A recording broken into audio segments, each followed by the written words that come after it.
Disney is a storytelling company. They're not attractions. They're not, just rides. Every one of their attraction tells a story, and that's what separates it from Six Flags or your county fair or any of the other amusement parks. If you get put off to the next person and the next person, and an amount of time goes by, now the problem is bigger because you're aggravated, you're irritated, and the compensation is going to have to be bigger because it didn't get solved in the first place. The experience level is one that creates word of mouth, it creates talkability. So when you pull up to my client's place, we designed it like a 1950 style service station. How many of you out there have heard of or visited Disney World? Or Disneyland? Or any Disneys out there? What do you remember from that experience? Maybe it was standing in long lines. Sure. Maybe it was how much you paid for stuff. Sure. But I guarantee you also remembered how you were treated by the cast members, they call them, the employees that worked at the parks. You remember how they conducted the experience and how they created that experience for you. I guarantee that if you don't go back to Disney, it's not because you were treated like garbage. No, I bet it's because of some other reason. Because the way they treat their people, the experiences they create are pretty dang impressive, y'all. It's pretty impressive. Vance Morris has a lot of experience with the Disney World enterprise and working there, and some insights there, but he's not there anymore. Actually, his bio is actually one of my favorites. I'm gonna read it to you. Vance is a former birth control factory security guard. Yes, you heard that right. Turned Disney leader. Turned bankrupt out of work executive. Turned carpet cleaner. Turned successful entrepreneur. What? Yes, y'all. Vance he's a great guy. Vance helps business owners get, serve, and keep clients for life, creating experiences and response required marketing. He creates those wow moments, those wow experiences that we all, I think, need to create. We talk B2C, but we also talk B2B. And it's really important for us to understand that referrals, retention, the way that people talk about us, our brand that we are creating, our brand impression we're creating in the minds of everybody we serve is a big issue. And we need to pay attention to all of it. And one way to do that is to listen to Vance. So here we go.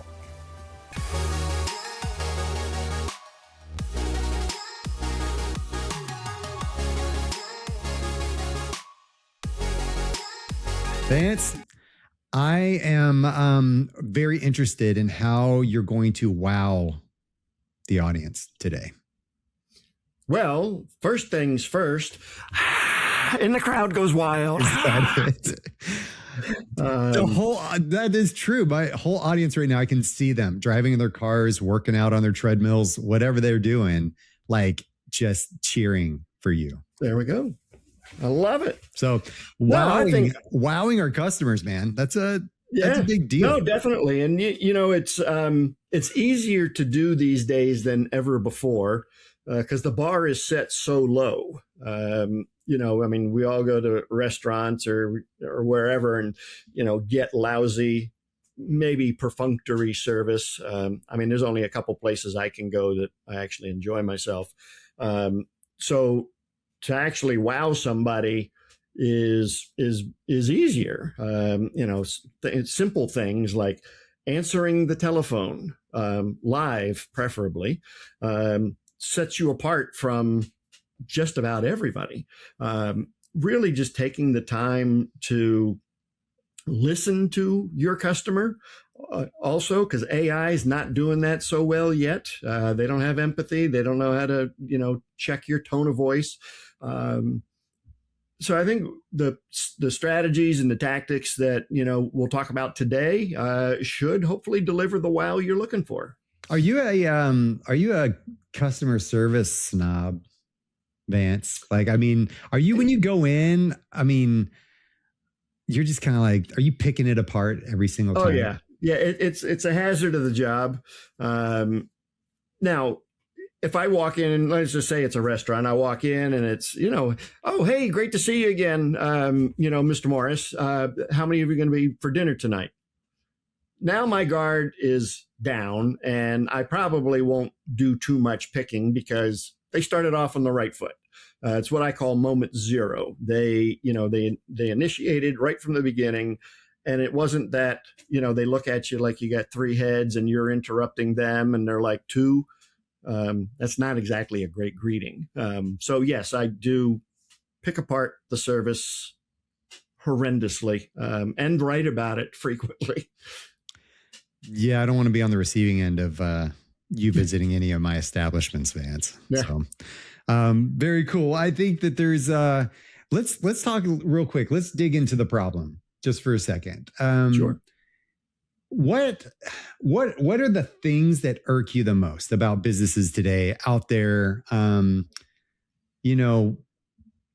have a lot of corporate clients that listen to this show as well. So it's not always B2C. There's a lot of B2B companies out there too. But like across the board, what are you experiencing right now? Or are we seeing that is just like, stop it, my friends, please? The over-reliance on AI in customer service or customer experience is really doing a detriment to both companies. I mean, just before this call, I was on the phone. Well, I was trying to be on the phone to take care of a $10 copay from an appointment I had at the doctor. I was on the phone for like 9 minutes because their AI couldn't understand what it is I was trying to do, which was pay the bill. You would think that would be it. So when I'm working with clients and my coaching members, I'm like, okay, if you're going to have AI answer your phone or a bot answer your phone, that's fine. But make sure that option number one is let me speak to a live person. Make that the easiest thing. Don't bury it down in option number 32 because nobody wants to listen to all of that. So I think there's an over-reliance. I'm not saying it's not going to get better as AI evolves, but right now it is not there. And so I think that's especially for the larger companies, having that immediate access to a human is really going to set them apart. I was just this morning trying to book a Marriott stay, and I'm just going to call out the name. Okay. Yeah. So I hope Marriott's listening. I'm going through the website because I know that that's the way to do it. And for some reason, I'm getting an error every single time. I went to an incognito window in Google and it still got an error. Okay. So I'm like, gosh, so again, I got to call somebody. I get the automated message. You want to do this, this. I was like, I just need reservations. Is it a new reservation or it's a new reservation? Well, the best way to book that is online at Marriott.com. Yes, I know. I just need to, book a reservation. Okay, but I'm just letting you know, like it kept trying to make me go to the website. And I was like, no, I need a person. And it was like so frustrating, man. Immediately off the bat. So I talk about brand a lot. And I'm like, that creates a bad brand experience for me. Immediately, my first impression is like, you just confirmed how much of a pain in the butt it is to call you. Now, every time I want to call you, it's a pain in the butt. And sometimes I have to call you and it's already a pain in my butt. Yep. Yeah. And, it's a friction point. And what I call it, that is the service prevention department, hard at work. Which is very closely linked to the sales prevention department. They work hand in hand. And when you have experiences like that, unless you've got, 10,000 million points and you're going to get a free night somewhere, that's enough for me to hang up and call Hyatt or, somebody else other than Marriott, which it's sad because Marriott also owns, oh God, I lost my train of thought, Ritz-Carlton. And sadly, Ritz-Carlton phones get answered by the Marriott system unless you call the hotel directly. So even a high-end brand is still subject to subjecting its guests to exactly what you went through. Yeah, let's talk about the. So I'm interested in this story you had presented to me earlier about this. You call them the Disney of oil changes. Like, I want to know what this is like. Okay, I pull up into the thing. I just want them to change my oil. Okay. I don't necessarily even want to get out of the car, but I got to get out of the car and go in and pay my thing. Fine. Right. But I mean, I know I'm spoiled, but it's kind of like, I just want to go in and get out. I want to, check my tires, fleck my lights, make sure it's good. Okay. But how does somebody distinguish themselves as the Disney of oil changes? Sure. Yeah. So when this client contacted me, he was in a race to the bottom for pricing. He had a big name oil change guy, right 2 doors down from him. So every time they ran a special, he'd have to run one. And, I told him, I said, there's no competitive advantage to being second cheapest. So your other alternative is to go up in price and in experience. The experience that we're providing, though, does not slow down and or take away from the actual changing of the oil. You still get in and out in the same amount of time that you would somewhere else. But the experience level is one that creates word of mouth, creates talkability. So when you pull up to my client's place, we designed it like a 1950 style service station. So 4 guys run out. They all got little white shirts and bow ties on. One guy squeegees your windshield. The other one's checking the air pressure in the tire. One's opening the door for you, putting the little seat condoms on so they don't get everything dirty. And then one will escort you into the waiting room where there's actually today's newspaper. And there's a barista waiting there ready to make your favorite coffee drink. And the barista is actually one of the oil change techs that just rotates through that position. The result of all of that, we did a whole bunch of other things, but that's kind of the main gist of it. The result is he's charging 45% more than his competitor two doors down.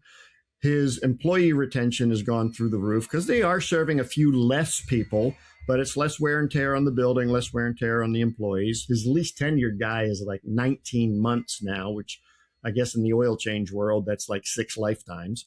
And he's got a customer list, he knows the people that are coming in and communicates with his customers in between oil changes. And I can tell you that the big national chains don't do that. So people are paying for that experience of being treated like royalty, and they're willing to pay for it. It may not be your oil change because you just want to get in and get out and, whatever you can get for $50, but there are people who will pay for the experience. I mean, I'm interested in the experience. Just for that, I'm curious about how they present themselves and how they differentiate, right? Coming from the brand background, I like to see some of that stuff anyway, and feel a little bit special rather than just like getting constant emails of like, hey, we've got a $19.99 special on this thing and you just come on in, At times I get it. It's transactional. Just give me in, give me out. But I think creating that experience, if nothing else, is memorable. I mean, how often am I going to talk about the Express Lube Jiffy place down the street? Right.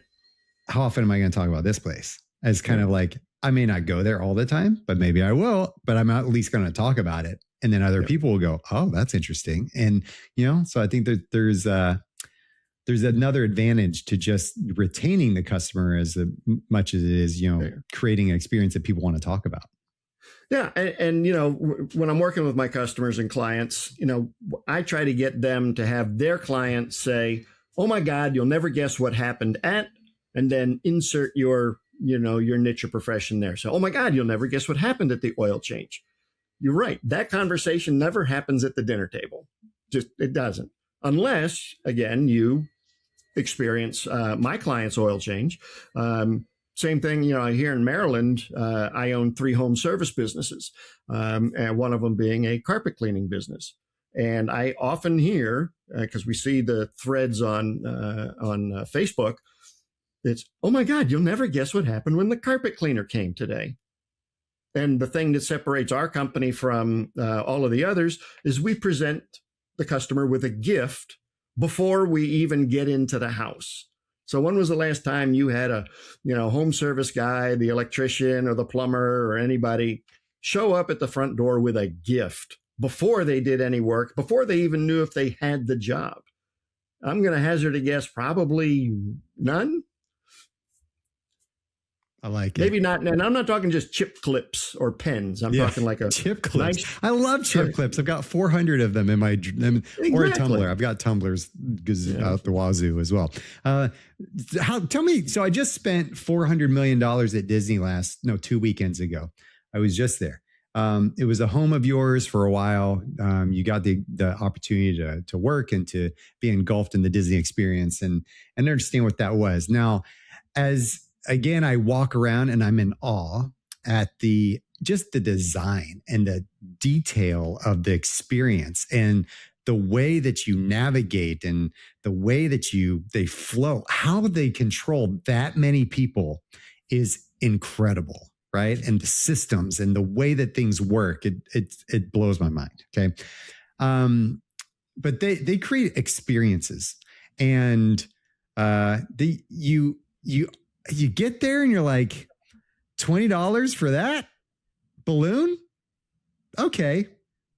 And then you're like, and then it pops and then you're like, oh, okay. Well, I mean, but the thing is, like, how do they get it right? How does Disney just nail it? I mean, when Walt was dreaming up this thing, we were there and I was walking around with my kids and I was going, do you think Walt Disney ever pictured what this would be right now? Like this thing, look at it. That's, maybe he did. I don't know, but it's incredible. Yeah. And, you touched on a number of the things that makes Disney different. It is a fanatical attention to, not just attention to detail, but a fanatical attention to detail.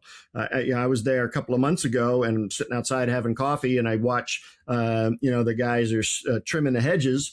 And then I saw a supervisor come behind that guy with a pair of scissors to trim the stuff that the big trimmer guy missed. That's a fanatical attention to detail. And if you remember, Disney is a storytelling company. They're not attractions. They're not, just rides. Every one of their attraction tells a story. And that's what separates it from Six Flags or your county fair or any of the other amusement parks, because they don't tell a story. And you're immersed fully in it. And, and that all started with Walt. He said, we are first and foremost a storytelling company. The other thing that every employee understands is that they got one mission. Now, I'm not talking about a mission statement. I'm sure Disney has one. It's probably in a gold leaf binder somewhere in Burbank, but a simple mission that every employee can wrap their little brain around. And theirs is, we make people happy. That's it. We make people happy. That's our mission. So if the little girl's ice cream cone flops off on a hot day, the custodian knows that got to make them happy first. So they magically swoop in with the new ice cream cone, and then they clean up, the one that spilled on the ground. So you've got to have a strong mission. Everybody's got one. It's not the thing you sell. It's kind of the byproduct. So I work with a bunch of orthodontists. Typically, they are now selling self-confidence, because now people will smile instead of walking around all tight-lipped and things like that. So you've got to have a mission that is bigger than your job. I was working with an orthodontist a few years ago, and they had a thing where, they baked warm chocolate chip cookies. The office smelled like warm chocolate chip cookies, not like an orthodontist office. Yep. So there was something really fun about that. And it was just like, but you're selling sugar. I mean, you're giving away sugar at this orthodontist office. Like, don't you? And it was just like, it was part of the experience, and it was very memorable, and people talked about it all the time. I mean, they had an oven in there, and you were part of the job was the admin staff was for baking cookies, Well, that's the number one sense when it comes to memories is smell. So Disney knows this very well, because they're always blowing different scents out into the streets or in the attractions. And your orthodontist is really smart. It doesn't smell antiseptic. It now smells like home, and it relaxes people. They don't think that, they know where they are, but they don't consciously think that, oh man, it smells good. It smells just like when mom used to bake cookies. So it really helps bring their anxiety level down too. It does. And I think that there's something to consider with that. I mean, I think of the Ratatouille ride. If anybody's ever been and you're in the little cart and you go into one scene and into one room and it smells like bread, like freshly baked bread. And you're just like, oh, it's just that I is fantastic. And the story that it's telling while you're on the ride. So that's I have a physical location. I can create that. What about service-based locations? What about people that have a lot of remote workers? What about businesses that you don't go into their place of work? And I mean, how do we help retain? Because you often say that the money is in the customer experience. It's not in the product. The product's just a thing. Yep. But the customer experience is really where the money is. So how do we retain our customers for the long haul? Yeah. Well, it certainly is not always selling to them. That first key there. There's nothing worse than the only time you ever hear from a company is when they want to sell you something, like your oil change coupons that come, once a month. So you've got to mix up the messages that you're delivering. One of the best ways I think companies can execute that, whether it's B2C or B2B, doesn't matter, is a newsletter, preferably print and in the mail. Again, we're going with that, attaching all the senses.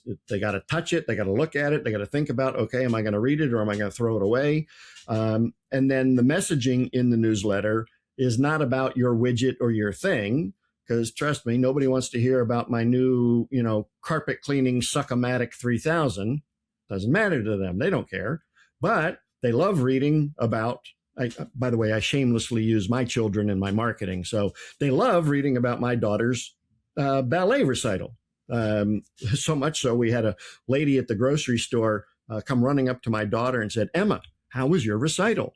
And she looked at me. She was like, "Who the hell is this lady?" And we're ready to go running behind. And to think, she's a client. She gets my newsletter. She's watched my children grow up. So you've got to, in addition to the communication, you've got to create an emotional connection. Because if you can't create the emotional connection, they'll be, flitting through the wind at the next promotion. But once you have that, that lady is never leaving me. She's going to either have to move or die before we stop serving her. So something in the mail, the Postal Service has a much better deliverability rate than most email servers, if not all, still around 99%. I'm a firm believer of getting stuff in the mail. I actually will, when I'm trying to meet somebody for the first time, especially a prospect, I will literally send them, they always say, let's have a virtual coffee. I said, the hell with that. Let's have a real coffee. So I mail them as a little package. It's got some notes and stuff in there, but I mail them a cup of coffee. It's a little pouch. Then you open it up and you put it over your mug and it's a pour over coffee cup. So it mails nice and easy. It's a flat, but people are just like, the guy sent me a cup of coffee. Nobody does that. My point exactly. You stand out. I'm trying to deliver some value, trying to show that I'm a little bit human. I don't take myself too seriously. And I get more response than somebody who just sent an email because you don't even know if they got the email. True. I want to run through a few things here with you. So these are, I always say they're supposed to be kind of lightning round questions, but they don't really count as lightning round because I often am super curious about your answers and I want to know more. So It's like they start out lightning, but then it just goes away. So here's what I want to ask you. I want to know what you would say is one word leaders misunderstand about customer service. One word. Oof. I usually say it's not a department. I'll take that. That's 3 words. Okay. But okay. It's not a department. The customer service is everybody's not a job, department. From CEO down to whatever the entry level position is. It's customer service, customer experience is everybody's job. Is it a training thing, or is it a culture thing or a leadership thing? Like, what is it? It's all 3 of those. When Walt started with the Disney parks, I want people to feel like they are being invited into my home, which is why we call them guests, not customers. So yes, it's a leadership thing that then develops into a culture, and you have to train people in that. I mean, new hire orientation at Disney is a day and a half long. It's called traditions. They don't even talk about the 19 things in the manual that if you do any of them, one of them wrong, you're going to get fired. They're not talking about the HR stuff and I-9s and all that. They're talking about, here's how we point at Disney. Here's how we say hello to a guest at Disney. Everything that Walt wanted comes out in that new hire orientation. So it's all 3. It's CEO's vision or owner's vision translated into the company culture. And then as new people come in, making sure we reinforce and train on those cultural things. Here's one for you. You ready? What is what's the excuse you hear the most for bad service? The excuse I hear mostly is they blame management. Like the frontline people blame frontline people. It's the manager's fault. In what way? Or what it's somebody. saying? It's the unseen person in the back. Oh, it's the cook's fault. It's the kitchen's fault. As opposed to taking ownership of, oops, I forgot to put your appetizer order in. My bad. Allow me to make it up to you. Can I get your refills on your drinks, or maybe offer you some dessert at the end? I'd love a little bit of honesty, as well as a little bit of compensation. Okay. What's a policy that you would kill? I'd kill policies. You'd kill policies altogether? I'd kill policies. You do need to have guardrails. One policy I would kill is let me get my manager. That's like the worst words you can hear. Why? What about that? What makes it so wrong? Well, because if you have a problem, and you and I both had a couple of examples today, and mine escalated because I had to go to, the next level up, you get more irritated and angry as time progresses with a problem. If a problem is addressed immediately and satisfactorily, you're actually like, well, dang, that was pretty easy. Thank you very much. Have a nice day. But if, you get put off to the next person and the next person, and an amount of time goes by, now the problem is bigger because you're aggravated, you're irritated, and the compensation is going to have to be bigger because it didn't get solved in the first place. So I tell people, I had a dentist who notoriously late, always late, like 30 minutes late for every appointment. So we gave the front desk person the authority to hand out a $5 coffee gift card every time somebody was late. And instead of just saying, hey, the doctor's running late, go sit down, it's, hey, as usual, Dr. Smith is running behind, but we value your time. Here's a coupon for a cup of coffee when you get out of the appointment. Now, that's the customer service side of it. The financial side of it was when we were sitting down in 30 days looking at his P&L, and he wanted to know what the $3,000 in promotions were for that line item. And I looked him right in the eye. I said, that's $5 divided by 3,000 every time you were late in the last 30 days. Corrected his behavior. He was became known as the on-time doctor. So yeah, yes, you have to have policies. I think they're more guardrails, work within this realm and you'll be fine. But if you give a hard and fast rule for everything, and I'm talking customer experience, I'm not talking policies on, clocking in or attendance or anything. I'm talking around the experience. What metric do you believe is, give me a metric that you really like to measure when it comes to customer service, and then one that you think is a complete lie and garbage? Repeat customers is the number one top metric. If you went to Disney today, and when you were there a couple of weeks ago, 80% of the people in the Magic Kingdom right now have been there before. Only 20% are new. That's a huge number. And so that's one that I said, well, if it's good enough for Disney, it's good enough for me. So I'll use that ratio. So that's what I try to attain. So either repeat purchase, if you're doing products, or repeat use of your service is the best indicator to you're delivering a great experience. Net Promoter Score is good. It's just not as telling. I don't think it's bad. The one thing that I would sort of discount are the comment cards that are given to you while the service person is standing right there.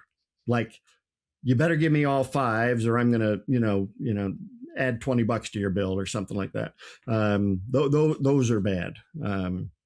That's what I would say. Okay. That I can agree with that. I try not to, about 90% of my clients are remote. So I don't ask them to, rate me while I watch them on the screen. It's a little awkward. So I try to avoid that. What about this idea of great service? Finish this sentence for me. Great service only happens when leaders blank. When leaders allow their employees to do what it takes to take care of the customer.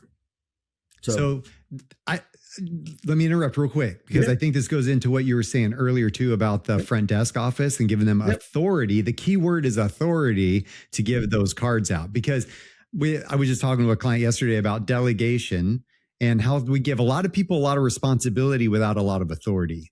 And so that is where I think a lot of the things you're talking about, where, if the person sees the kid drop the ice cream cone, do they have the authority to go get another one and bring it to that kid? Or do they have to go get somebody and get permission and then et cetera, et cetera? So continue on your thoughts. Sorry to interrupt, but it just sparked that So idea. what I was going to say, I mean, an extreme example would be Ritz-Carlton. We mentioned them earlier.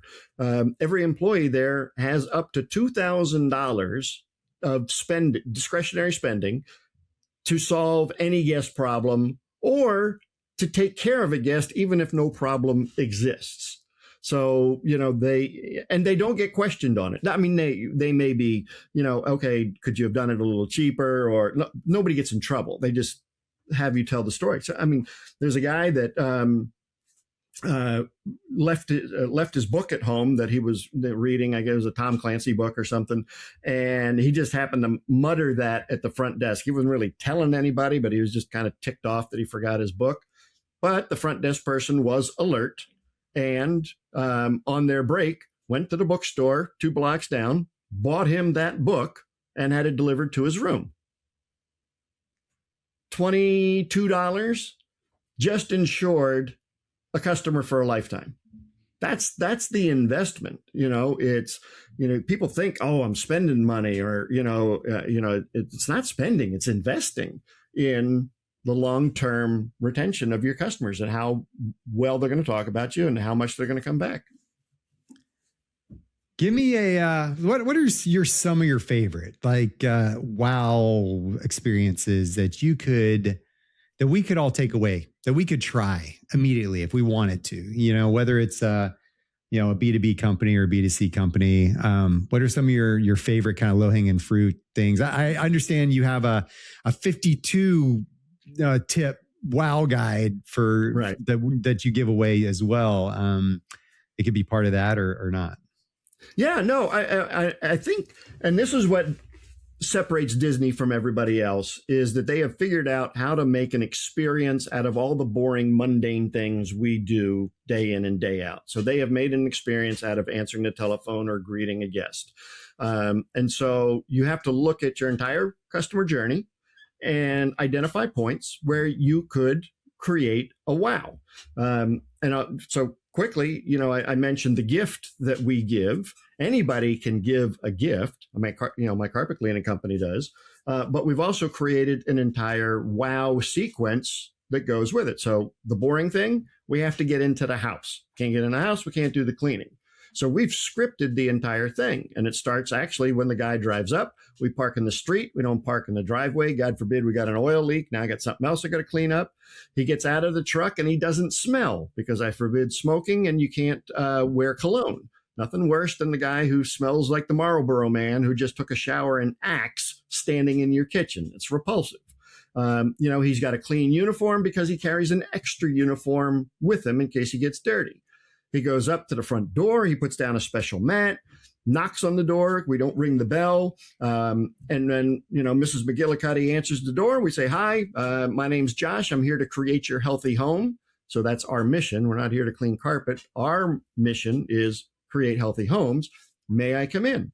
And then as we're entering, we give Mrs. McGillicuddy the gift and we do an exaggeration of wiping our feet on the mat so that people see it. And we put our little booties on. That's all. I mean, it doesn't take long. It sounds like a lot, but when you're standing there, it's like a minute worth of stuff. That's turning an experience out of something that's boring and mundane. And it really didn't cost me much. I mean, even if I didn't do the gift, it cost me nothing. But adding the gift, it's under $5. And the reciprocity we get from the gift, we actually saw when we implemented the gift, we saw a 26% increase in our mid-tier package, which added about $65,000, $70,000 a year in top line sales for us. So it's not just nice stuff. It actually will give you a return. That's awesome. That experience, I agree. It's all the little things that are going to create the bigger impact over time. And it's those subtle things. You just want the customer, the client, whoever you're serving at the time, to go, huh? Like that's it. Once you capture that, huh? Then you've just differentiated yourself from everybody else. It's that brand impression that you're leaving, that is that they're going to remember, and that little experience is what you're going for. And then that's just one part of the entire experience. I mean, we have a culture of referrals. People always say, "Oh, how do you get your business?" People say, "Oh, we're referral only." And all right, well, what do you do to get referrals? Do you have a system? And they're like, "No, don't have a system." Well, how do you get referrals if you don't have a system? So you have to engineer referrals. So from first phone call till the time the technician leaves their home, our customers hear about referrals 9 times. It sounds like in order to do business with me, you must refer. It's a condition of doing business. Now, it's said a lot more eloquently, and it's very under the radar. It's not like give me a referral and make them write it down, but it is 9 touches within the entire customer journey where they hear about referrals. That's smart. That's really smart. I'm trying to take notes in my own brain right now. That's really good. Because again, I'm a referral-based business as well. A lot of things I do is through referral. And I was like, how many times do I actually mention it? I don't think I do very often. Maybe at the end, after I've worked with them for a year or two. And I'm like, oh, by the way, so that's really smart. I really I like that a lot.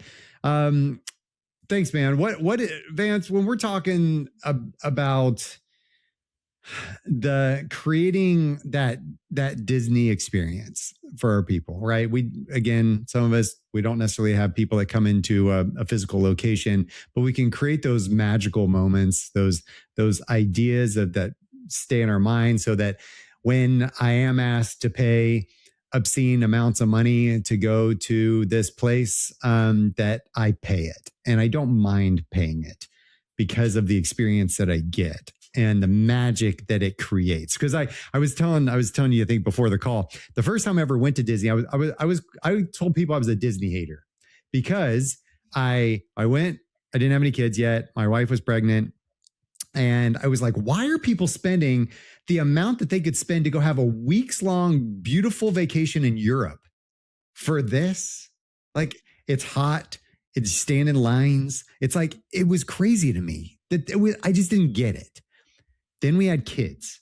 And then I went down there with our kids and they were amazed. And I was amazed that they were amazed. And I was, and I would just, it was, now we've been several times. Okay. Several times.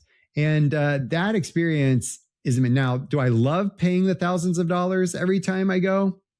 I don't love it, but I do it because of the amazing experience that I get. Yep. Now, how do we, your biggest word of advice for those out there to create those experiences for our people?